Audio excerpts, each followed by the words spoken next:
Hello, my neighbor. Let's talk about who creates the communities, okay? So we have another fun bit today. We have another hot take. Check out this title. What is blight? Okay, so this one's going to be a fun bit right here because let's just go ahead and hop off into it. Okay, so I just want to give a shout out to the attorneys for showing us how cities use blight claims to take control of property.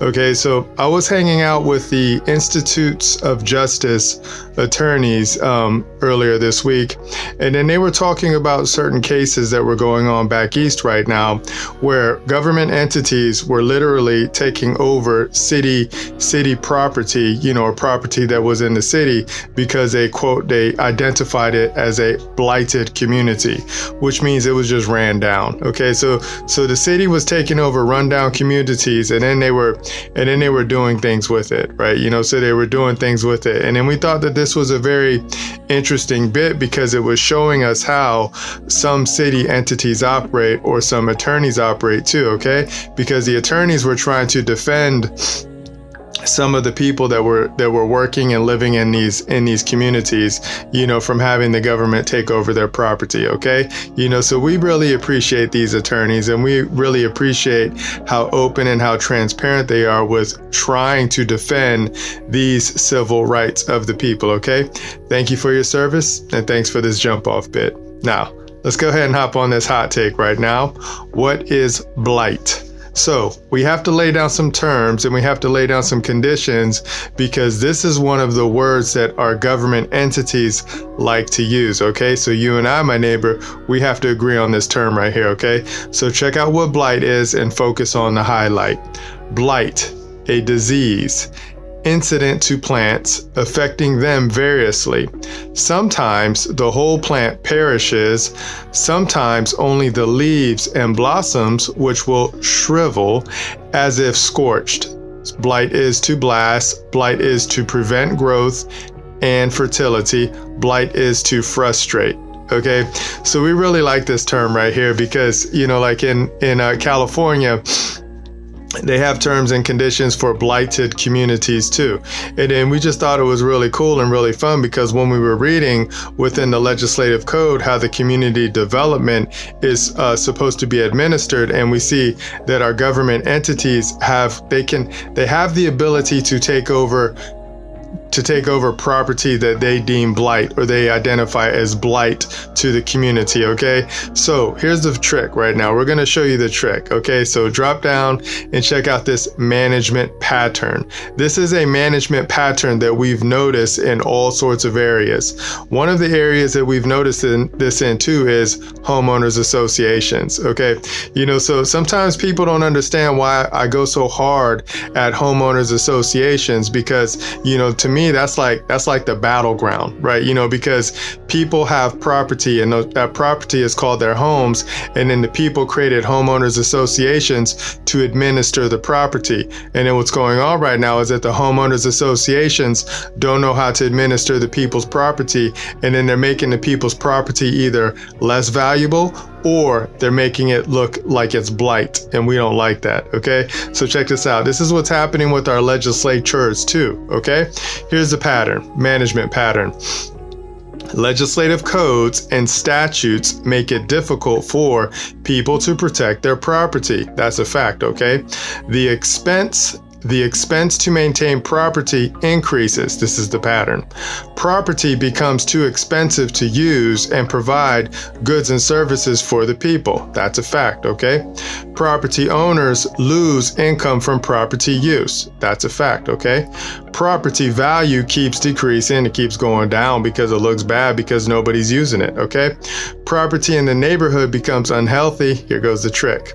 The government steps in to declare eminent domain and seize the property from the owners, and then profit from a developer deal due to the codes and statutes created by government entities.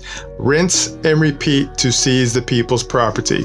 So this is the trick. This is the game that's going on right now in so many of my neighbors' faces, and they don't even recognize it, right? They don't even recognize it. So when you look at your cities and you wonder like, well, why is my city so run down?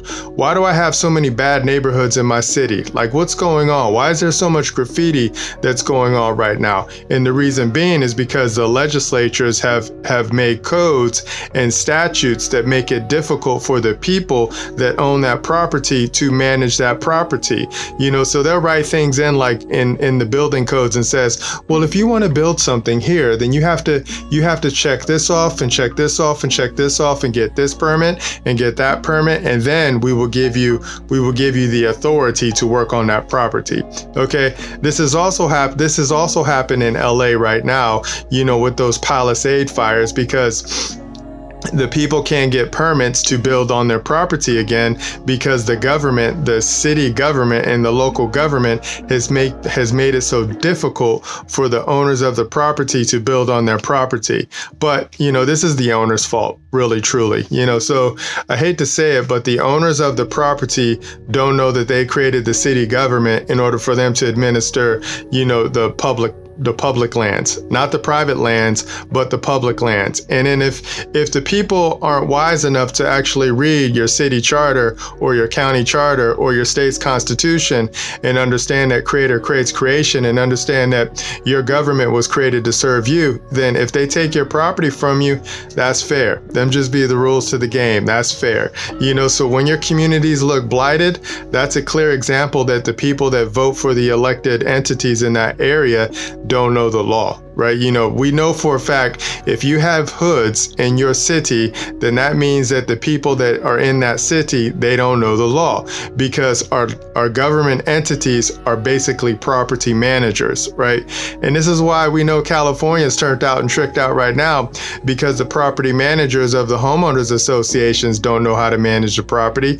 They just do whatever it is that they were told to do by the homeowners association. But the homeowners associations, they have a trust, they have a fiduciary responsibility for the property owners, which are the homeowners, okay? So we know that this is a fact too for all of our legislative creatures or all of our government entities, is that they have a fiduciary duty to we the people to make sure that our neighborhoods are cool, right? And then they're not doing this right now because they're making it very difficult for property owners to develop on their property because of all the building codes or all the permits that they've been going on, because they want to make sure that our climate is safe. It's all these little silly codes and these little silly statutes that are cutting the people up, and we don't like that. And that's why we're showing you this management pattern right here, okay? Now, drop down, I'm going to show you this bit. This is just one of the provisions from one of our constitutions. It's just one bit, okay? Check this out. Remember the order, okay? Remember this. Creator creates creation, all right? So once you understand that the people created the government, and the government is a creature of the people, and all entities that are within the government were created to serve the people, and that's any type of statutory creature is a creature of the people. Any type of constitutional creature, that is a creature of the people. They were created to serve us, okay? Now check out this bit right here where it says, all political power is inherent in the people. Full stop. I just stop right there. So when I go and I walk around and I present myself to one of my public servants, that's any of my elected officials or anything that's underneath the jurisdiction of the Constitution, and I want to dress them down, and I want to talk about, like, why does this neighborhood look the way it looks right now? Like, what's going on? Why are you making it so difficult for businesses to come in here and to build, and then to allow these people to get jobs and access to jobs? Why is the gas so expensive right now in California? Why are you forcing the people in California to use electric vehicles? What's going on, right? What's going on? Who's administering this market right now? So these are the things that we like to show, and we like to teach all of our neighbors right now, because we know for a fact that our neighbors don't know the game, right? And we know that they don't know the game because they don't read the rules. They don't read the instruction manual. That's what we know for a fact right now, is that most of our neighbors, they don't read the instruction manual. They're just just on autopilot and they're just go, go, go, right? So they're just going to and fro and trying to do whatever it is. And they don't know that they have all political power, and they don't know that the government was created to serve them. Okay. So I just wanted to show you that. We're going to walk it back up now. So I just wanted to show you that bit where it says all political power is inherent in the people, okay? Not the government entities, but the people. So when you present yourself, if you're one of the people, if you're one of my neighbors, and you present yourself to your government entity and you want to ask them simple questions like, why is my neighborhood so bad right now? Why aren't businesses allowed to come in and develop in this neighborhood and build businesses out here so the people can have jobs? Why are there so many homeless people on the street right now? Why aren't you allowing the police to do their job? Why is there so much graffiti on these buildings right now? What's going on? Why did you allow the borders to be wide open? Why don't you allow the police to arrest criminals? Okay, these are the questions that you need to be asking your public servants. Okay, and then we also wanted to show you that management pattern right there, because this is how the government ends up taking the property from the people without the people even knowing it, because they make it so difficult for the people to take care of their property through the tricky legislative codes that they set up for them. Okay, remember this bit and we're going to be cool. And then I wanted to show you what blight is, because this is one of the terms and one of the conditions that the government uses right now to capture jurisdiction over your property. When the neighborhoods are ran down because of the bad government management that's going on right now, what that allows is it allows for property developers to come in and say, hey, we'll buy this block, we'll buy this city block, and we'll redevelop it, right? And then the public servants get amped up and excited because they're like, oh yeah, we're going to get another tax base that's coming in here right now, right? After they ran down that property, right? So the public servants are running down the property values, and then other entities are coming in and swooping up the property. Okay, so when you really want to know why is it so expensive for people to get affordable housing, this is why. It's because you have bad managers in the government positions right now, and the people that are in the government positions, they either don't know what they're doing, or it's even darker than that. They know what they're doing and they're intentionally trying to harm the people. Okay, so if you have expensive energy in your city or in your state, then that means that you have bad government managers in there. Okay, if you have expensive housing in your city and in your state, then that means you have bad government management going on right now. Okay, if you have low or if you have high unemployment, or if it's very difficult for people to make money in your city or in your state, then that's another pattern that you have bad government management in there right now. Okay, and we can show you how to correct all that. Okay, all right, I just wanted to talk about what is blight, or show you that hot take on what is blight, because this is a trick that our government uses to get the people's property, and we don't like that. Okay, so we're done with that bit. Let's hop on our next slide. Conclusion. This is our closeout game. Trust God. All right, so I'm going to say this one until Father taps me out. Trust God. Put your trust in God. Put your property in God's trust, and I guarantee you will bring down your stress levels a whole lot. Okay, because then you will be able to maintain your property. You will be able to dress and keep your property, because you won't be bound to the government regulations that you think that you're bound to right now. Okay, because you will be in a different jurisdiction, and then you will learn how to run jurisdiction over your creatures. Okay, so the same way that Father God runs jurisdiction over me and tells me what I'm supposed to do through his word, thank you Jesus, and then I look at it in the Holy Bible, King James Version, that's what's up, and I see what I'm supposed to do. I'm supposed to get out here and teach all nations. All nations are all people. All people are, one man is a people, one woman is a people. When you put them together, you get the United States. Okay, so I try to show the people how to be a United State, and I try to show the people how to run jurisdiction over their government. I take that back.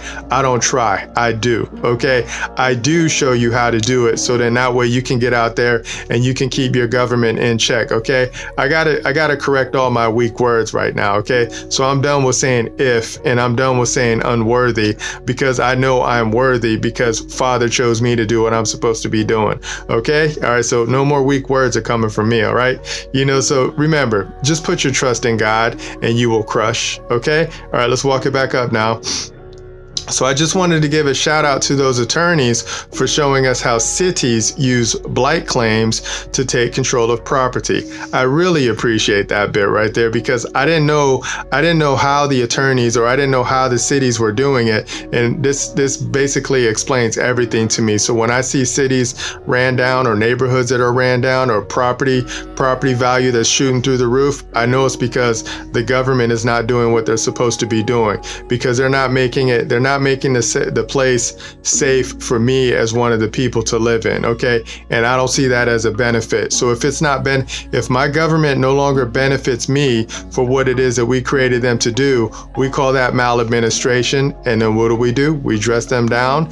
And then if they don't listen, we punish them. Okay. So thank you, attorneys, for showing us that bit. Okay. And then I wanted to give that hot take on what is blight. Okay. So just know, if you can't grow and if you can't flourish, that's blight. All right. And it's not supposed to be that way. And then I wanted to talk about who creates the communities. Okay. So now you know that the people create the communities. The people create the communities, just like how the people created the government in order for the government to administer the property around the people's communities. Okay. That's what the government is created to do. The government is a servant of the people, just like how the people, me, I'm a servant of my Father, because my Father is God. Okay. It's the same game all the way down. All right. If you want to put it in a perspective, the people are the little g, the little gods, or the little creators of the government. And then the government was created to serve us. Remember this, and we're going to be cool. Okay. All right. So we're done. I'll see you in the future. By God with love. And remember, nobody's having more fun than us. Bye.